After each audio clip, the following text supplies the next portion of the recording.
This is a final girl, the lone surviving teenage girl or woman at the conclusion of a horror film. Her friends have likely been stabbed, bludgeoned, dismembered, crushed, eaten, or killed through any number of creative or gory methods. But she has survived. It's a classic horror trope that has been a lasting tradition throughout the genre. Many of horror's most iconic films feature the final girl.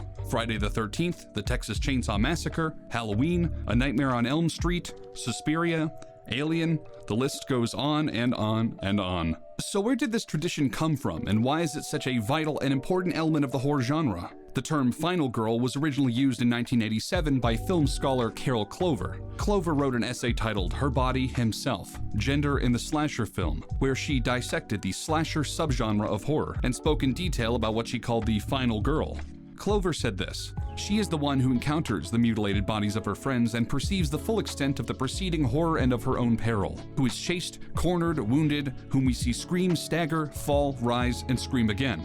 That's it in a nutshell. The final girl is somebody who will go through hell and comes out alive, stronger, and standing on her own 2 feet. Horror, more than any other genre, has rules. The slasher film is especially riddled with rules and cliches required to survive or to kill the unkillable beast that stalks in the night. While these rules are not ironclad, rules are meant to be broken, or at least bent, but they do remain true more often than not. The rules of a final girl are simple. She's a good girl, no sex, and no drugs. She is traditionally the most down-to-earth, the most relatable character for the audience to connect with. Think of Laurie Strode from John Carpenter's horror classic Halloween. Her friends spend the Halloween night smoking marijuana and canoodling with the boys, and are quickly punished with the sharp end of Michael Myers' blade for their indecency. Horror movie killers are a moral group, after all, and they will not put up with any teenage debauchery. Nope, none of it. Laurie, on the other hand, spends her night babysitting.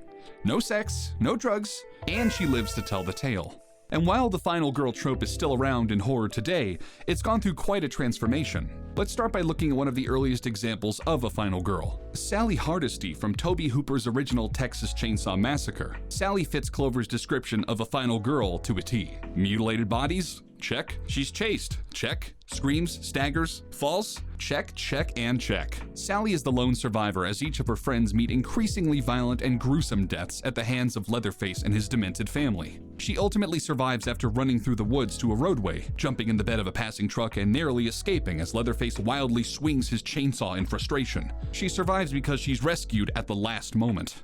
By a man.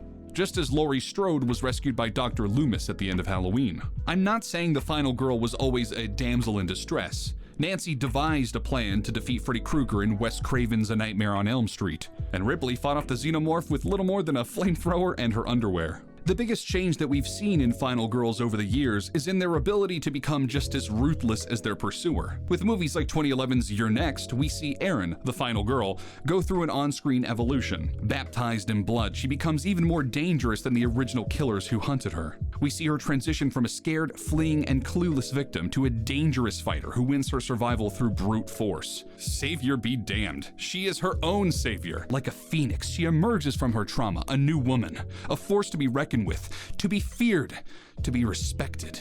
This is the modern-day final girl. Films like Ready or Not, 2013's Evil Dead reboot, Crawl, they all see the heroine make a conscious decision to fight back. Even 2018's Halloween sequel reimagines Laurie Strode as a woman who is tired of running. That scared little girl hiding in the closet and pleading for her life is a distant memory of the past. She is now ready to stand her ground, gun in hand, and face her demon head-on.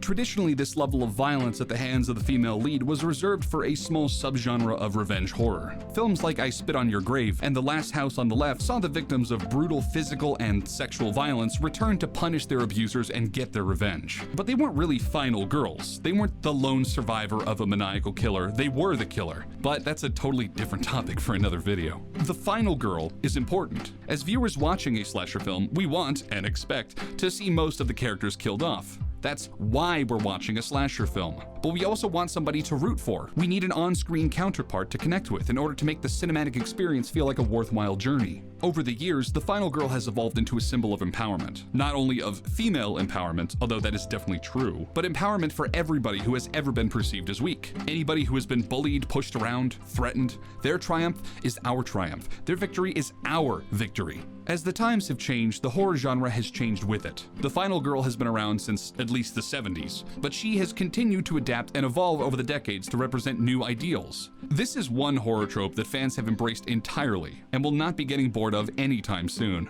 Do you have a favorite final girl? Let me know in the comments, and please, if you enjoyed the video, give it a like, and don't forget to subscribe. Thanks, and I'll see you next time.